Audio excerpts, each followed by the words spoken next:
I'm not sure if you guys can see, but these are Princeton's Mickey curls.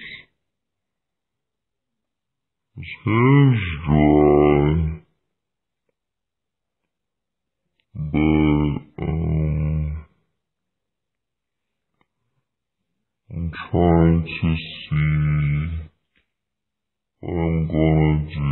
His hair's a little past his shoulders.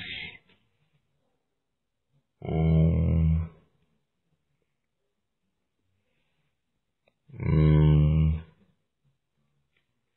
has a lot of shrinkage. You can never see how long his hair really is because it's really curly. Like his mama's. So,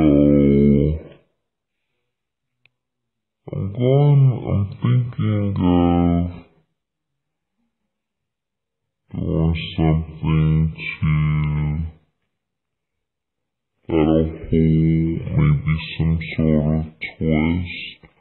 Or if not, I'll come back and show you what I have decided to do. But I know that I do his every 2-month updates, and this is his